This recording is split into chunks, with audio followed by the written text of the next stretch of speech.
হযরত উবাই ইবনে কাব রাদিয়াল্লাহু তাআলা আনহু একবার নবীজিকে বলতেছেন, ইয়া রাসূলুল্লাহ, ইয়া হাবিবাল্লাহ, আমি আপনার উপরে কতবার দুরূদ পাঠ করলে আপনি খুশি হবেন? বলে, যত বেশি পারো তত বেশি দুরূদ পাঠ করো।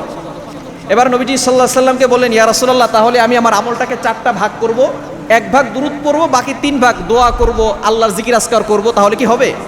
বলে, তুমি এটা করতে পারো, তাহলে আরো বেশি দুরূদ পড়লে তোমার জন্য বেশি কল্যাণকর হবে। এবার সাহাবী বললেন, ইয়া রাসূলুল্লাহ, ইয়া হাবিবাল্লাহ, তাহলে আমি আমার আমলগুলোকে 2 ভাগ করব, এক ভাগ বেশি বেশি দুরূদ পড়ব, আর এক ভাগ আল্লাহর জিকির করব, এরপরে আমি যতটুকু পারি আমি আল্লাহর কাছে আমার জন্য ক্ষমা প্রার্থনা করব। নবী সাল্লাল্লাহু আলাইহি ওয়াসাল্লাম বললেন, তোমার জন্য এটা করলে ভালো হবে, তবে যদি বেশি দুরূদ পড়ো তাহলে আরো বেশি কল্যাণকর হবে। এবার সে বলল, ইয়া রাসূলুল্লাহ, ইয়া হাবিবাল্লাহ, তাহলে আমি আমার আমলটাকে 3 ভাগ করে, মানে 4 ভাগের 3 ভাগ আমি দুরূদ পাঠ করব, আর 1 ভাগ কোনো মতে আমি আল্লাহর জিকির করব আর আল্লাহর কাছে দোয়া প্রার্থনা করব। নবীজি সাল্লাল্লাহু আলাইহি ওয়াসাল্লাম বললেন, এটা করলেও তোমার জন্য ভালো হবে, তবে তুমি যদি বেশি দুরূদ পড়ো, তুমি যদি কোনো জিকির আজকার নাও করো, তোমার জন্য আরো বেশি কল্যাণকর হবে। তুমি ঠকবা না, তুমি জিতবা দুরূদ বেশি বললে। জোরে সোরে বলেন না সুবহানাল্লাহ। এবার নবীজি সাল্লাল্লাহু আলাইহি ওয়াসাল্লাম তাকে বললেন, উবাই ইবনে কাব, তুমি যদি সব সময় দুরূদ পড়তে পারো। উবাই ইবনে কাব তখন বললেন, ইয়া রাসূলুল্লাহ, ইয়া হাবিবাল্লাহ, তাহলে আজকে থেকে কোনো আমল আমি আর করব না, আমি সকাল থেকে রাত পর্যন্ত সব সময় শুধু আপনার উপরে দুরূদ পাঠ করব।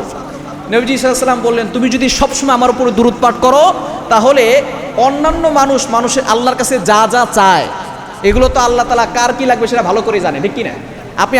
আপনি আল্লাহর কাছে 2 লক্ষ টাকা চাচ্ছেন, কিন্তু আপনার জন্য কোনটা বেশি উপকারী সেটা একজন জানেন, তিনি কে? আরো বলেন, তিনি কে?